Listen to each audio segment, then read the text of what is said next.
All right, welcome back to another episode of the Bleav in Minnesota Football podcast, hosted by me, Tony Liebert, and the kicker for your Golden Gophers, Matthew Trickett, was not able to make it to today's episode.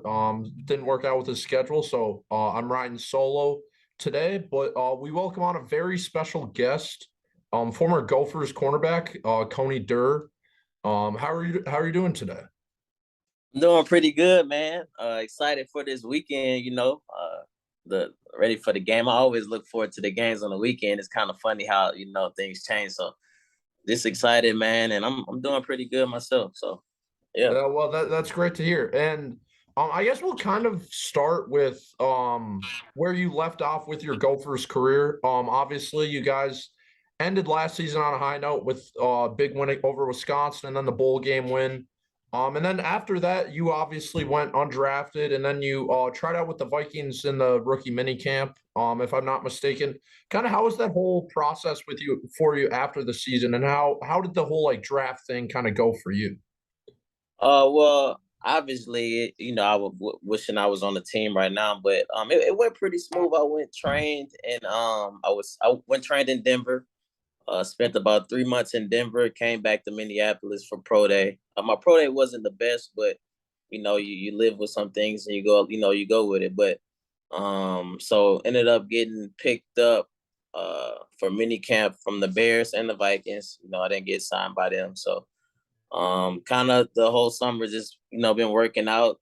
Didn't get a call in camp, but I got opportunities in the XFL, so definitely gonna pursue that and hopefully get into a camp next fall. So pretty excited about the future. It's just another challenge that I gotta get over. So it's nothing I've not faced in my life. So just taking it day by day, and also working on career in real estate. So that's kind of been my life the past few months. It's been crazy, a big change, getting out of college and stuff like that. But it's all a part of the journey. Yeah, so we were talking before, and you mentioned that you kind of gotten into real estate, kind of, and you're obviously training to get another opportunity, like you mentioned with the XFL.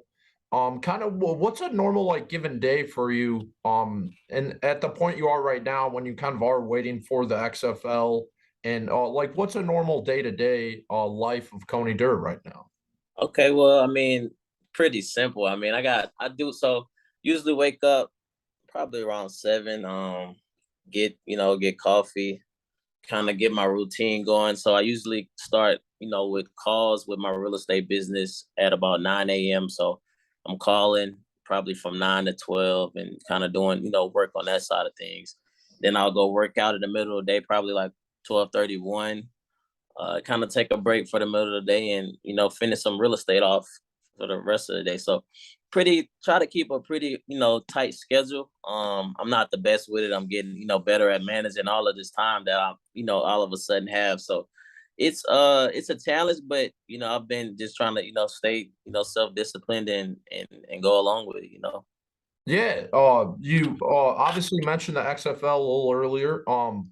How does that kind of whole opportunity work? And kind of how did they reach out to you? And I guess what are you expecting from that opportunity in the future? So yeah, believe I got an email. I was invited earlier in the summertime. I put my name into the draft, and then I'm sure you've been seeing all of the draft invitations all over the internet. So I had mine about 3-4 months ago, just never, posted anything with it. So the draft is coming up in November. So, we'll see how that goes and, where I end up. Just, want an opportunity basically. And pretty excited about that. I believe the season is in the spring. So, it's gonna start to pick up a little bit towards the, end of, regular football season, and it'll be, beginning for me.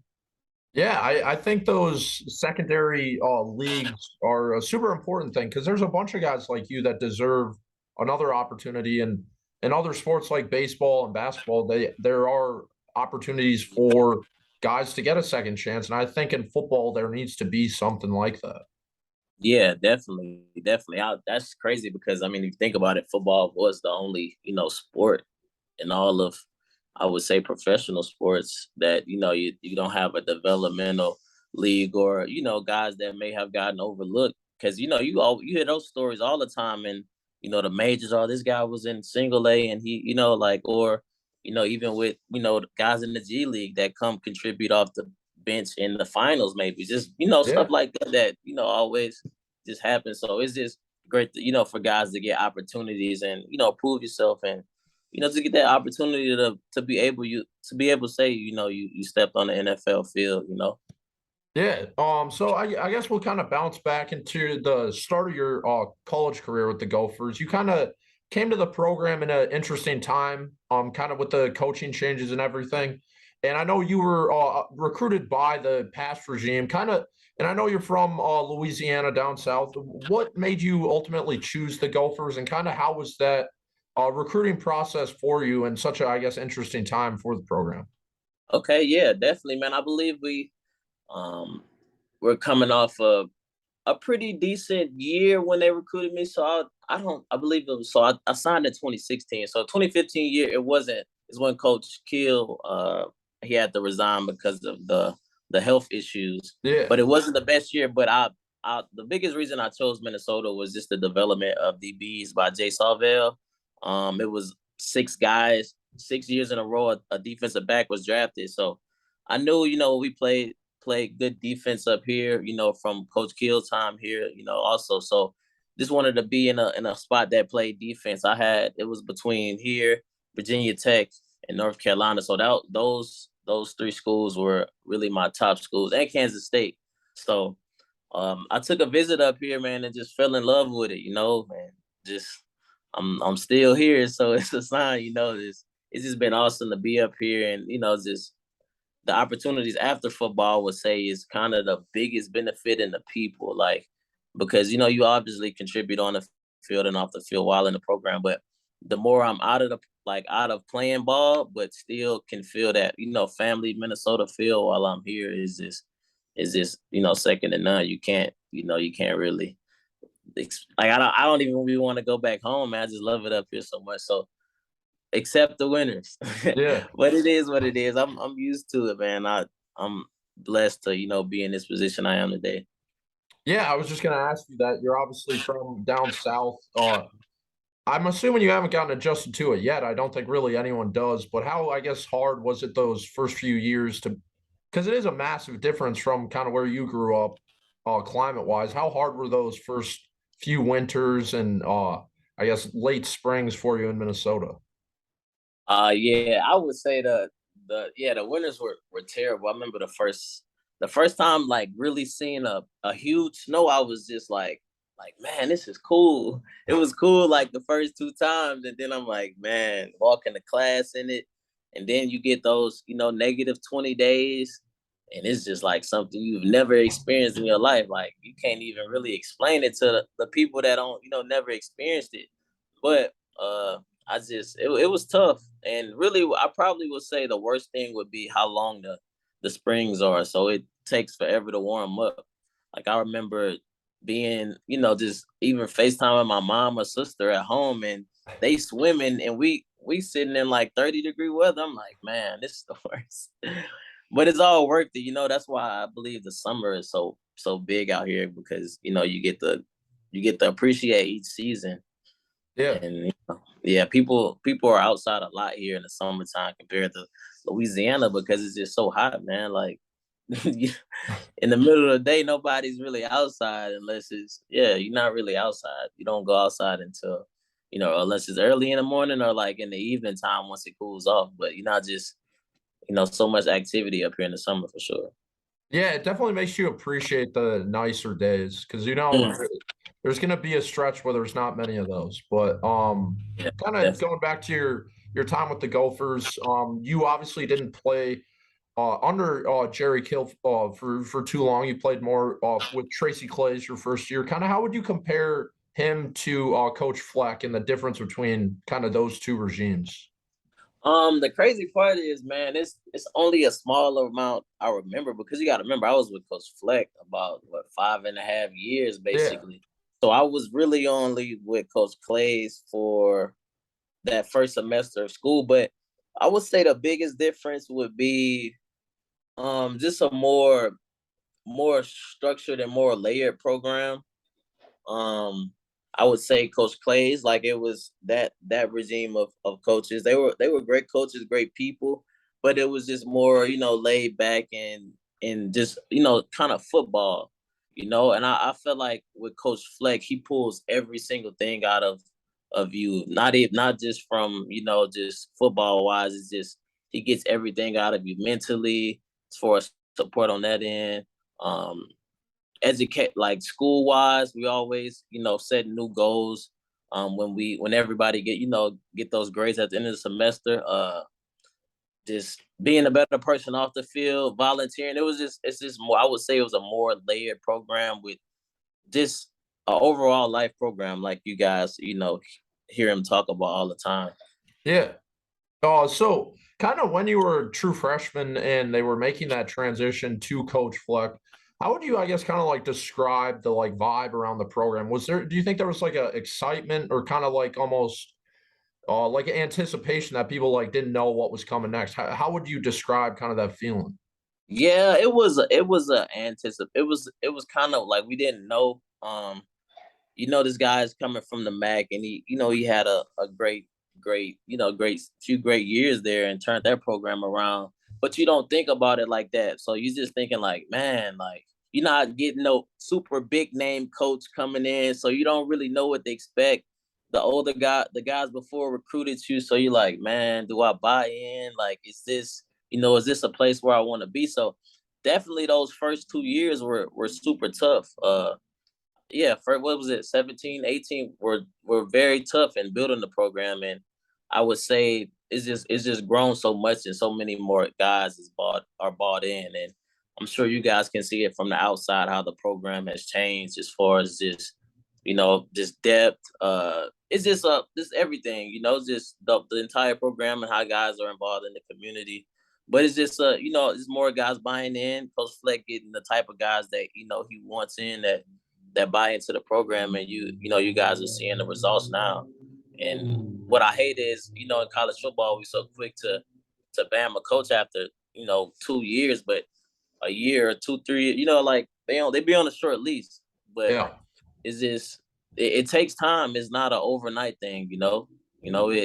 It's a lot of work and a lot of buying in, and a lot of you have to have the players to be bought in to really take the program anywhere. If the player's not bought into the program, it'll be hard to win unless you at those schools that's getting 10 5 stars in class. But that's not us. It's a developmental program here at the U of M. So just ton of respect for Coach Fleck and his staff also. So. Yeah, I mean, I think we're seeing that right now. It just seems like the Gophers have so much depth at every position this year, and I think the developmental program is something that's really showing right now because it just seems like their team's just flooded with talent at every position.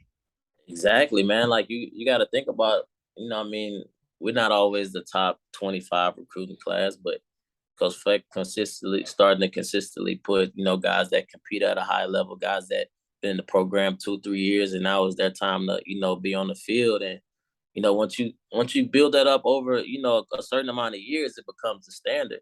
And, you always want to raise the standard. So, and that's how you consistently win 10 games a year, 11 games a year. So it's building a, foundation with the program. And, if the culture and everything else stays, I mean, you consistently win on a regular basis.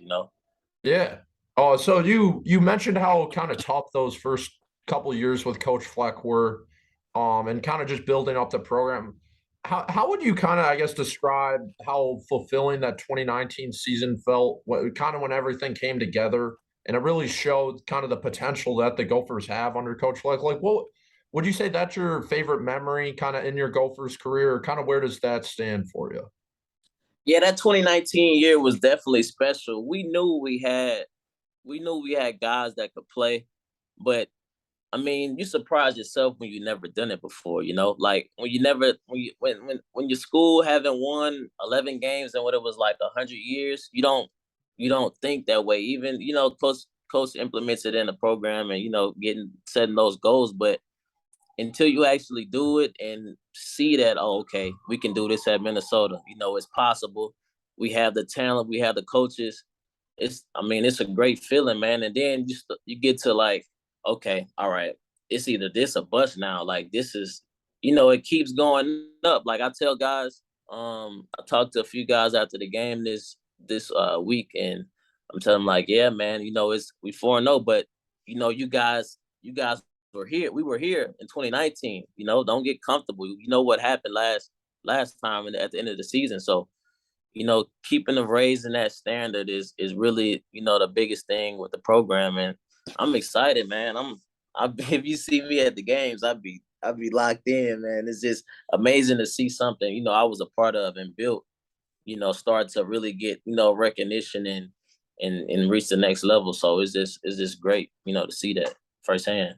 Yeah, so kind of looking at the team this year, I feel like one of the strengths of the Gophers this season's been their secondary, and it's going to continue to be their secondary, and specifically the cornerback room that you probably know, still good friends with a lot of those guys. And I think one of the best, I guess, stories this year has kind of been Terrell Smith's development at cornerback, and he's really kind of developed into one of the best corners in the Big Ten, if not college football. And I guess from your point of view, playing with him for a few years, was this something you kind of always knew he had? And has his play this year, I guess, did you know it was coming? And kind of how impressed have you been with him for his performance this year? Yeah, I always knew. Everyone across the program always knew T-Tom had the talent. Yeah. He had the ability, you know. At the end of the day, it really just came down to, I think, why he's having so much success is, mentally he's there. And he's staying healthy. He had a ton of injuries and through his career. So mentally he's locked in. He had a great offseason. I worked out with him a good amount of times, and I always knew he'll do well. I just, for sure he locked in for the entire season. So we've been texting back and forth. It's funny how like we just talk about it. I was like, man, look, you have 12 games of, because like I Bleav he been having great season so far. So I kind of, you got 8 more to go till you a millionaire. So I just let them know, like, man, like stay locked in, and keep playing the way you playing, and people are noticing. So now it's consistently putting that in every single game. And like I said, we do 5 out, we do 5 for, we like text like, okay, 4 for 4, all right, 5 for 5, like, yeah, keep stacking them up. So it's exciting, and to see his success, man, is great. He's been behind the scenes a lot the past few years, but for him to finally get his recognition and playing at a super super high level at his size will, he'll, if he keep playing the way he's playing, he'll make millions. So at that, with that athletic ability. So it's just exciting to see him, see success, and I can't wait to see what's next. Yeah, as on the other side of him, I feel like Justin Wally kind of Mm-hmm. has that same level of talent, obviously on the younger end. And you didn't play with him as much as you did with Terrell, but kind of how impressed were you with how well he played last year as a true freshman? And kind of where do you think like what's his potential? Do you think he can be a top 100 draft pick in the NFL? And kind of how impressed have you been with him this season so far as well? Oh yeah, definitely, man. So I would say I'll start off with he early enrolled last year, and I Bleav it was the first week of workouts. Yeah, he's gonna be the one. And what makes him so special, he reminds me of Antoine Winfield a lot because of the way he can transfer, what he's being coached onto the field, plus with athletic ability and just a knack for the ball. You know what I'm saying? So you add those combinations into guys, great kids, they can learn and apply on the field fast.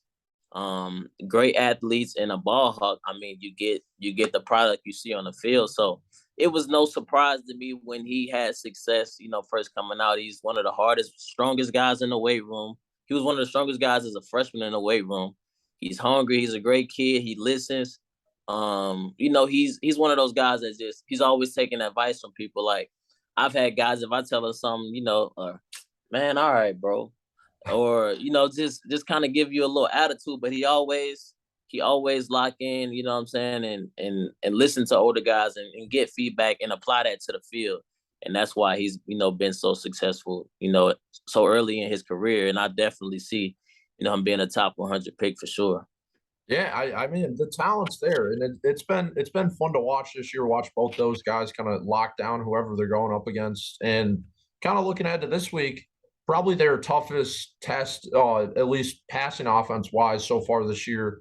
Purdue's a team that you guys had a lot of success when you were there. I think the Gophers have won 4 straight in the series, I want to say, but they're a very pass heavy team, and they kind of have been the past few years.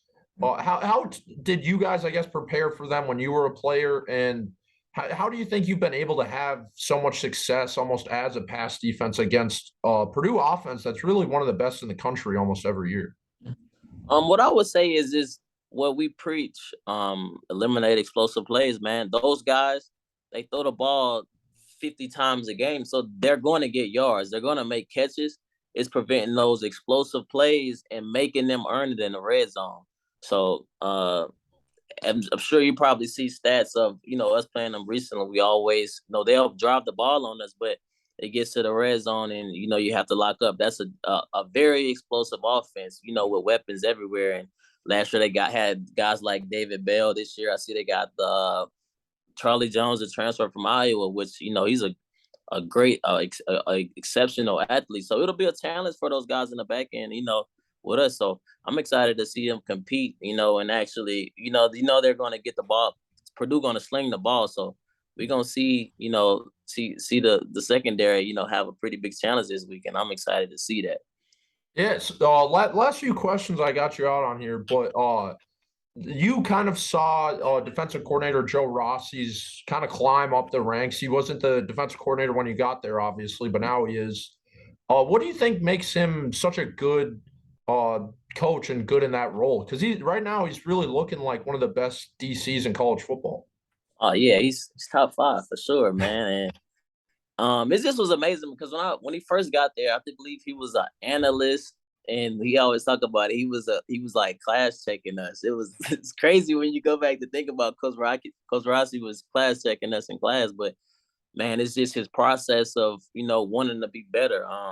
And guys just love to listen to him because he don't scream, he teaches, and I Bleav that's key to any coach in today's world. You have to teach kids, yelling and screaming, it really doesn't solve anything. It's a lose-lose. So his process of, just game week and over preparing and basically having the game plan as, simple for us to be able to play fast. And this is, push of the defense is practice is never, easy. He's always, on us. And I mean, you guys see the results of consistency, preparation, and if you prepare better than anybody. You see the results on the field, which I'm sure you've seen, and they playing great defense. So it's just credits to Coach Rossi and his process and the staff of those guys around and how much time they spend to put those guys in positions to make plays. Yeah, definitely. Last question I'll get you out on here. What's your prediction for the year? They've obviously started out well, 4-0. I guess dude's emptying the garbage right now, a little loud, but started out 4-0. Do you think we're gonna go to Indianapolis, play in the Big Ten tournament or Big Ten championship? Kind of where do you think the ceiling is for this team this year? And hopefully college football playoff. That's the ultimate goal. But for now you wanna kind of, I don't like speaking too soon. I don't want to jinx anything, but I definitely they have the talent and team to go that far and compete for a Big Ten championship. So I Bleav it's just taking it 1 week at a time. Like I said before, we've been here in this position before. It's going to get, we're going to have tougher games, and it's about seeing this team and how they react over, when they do have adversity. We haven't had adversity yet, as a football team. So it'll be interesting to see, what works and, what it's just how it is down the road, and I'm excited to see it. But I definitely want to be in Indianapolis in December and, hopefully the college football playoff, man. I'm excited, man. I just been excited. I talk all day about about the team, so I miss it too. So it's just been exciting to see them be successful this year. I already knew that they would, and seeing those guys like Mo come off an injury and turn their plans, great again. So it's exciting, man. I lied. I got one more question for you. You obviously watch the home games at the stadium and go to the games. In the away games, are you a guy who watches it at home, or do you go to a bar? Or kind of where do you watch the away games from? So I actually went to a bar last week to watch the game Michigan State, but yeah, I'm yelling, jumping up and stuff, man. I'm a former player. It is it's a lot. It's fun though, man. I get to experience that from the other side and kind of give you a little like, man, I wish I could be back on that field. But it's just great to see the guys that I play with, see success and do what they need to do. So that's probably the most exciting part for me. Yeah. Well, awesome. I really appreciate you taking the time to do this again. Wish you Uh, luck the best of the way or rest of the way. And thanks again. all right, man. Have a good day. You too.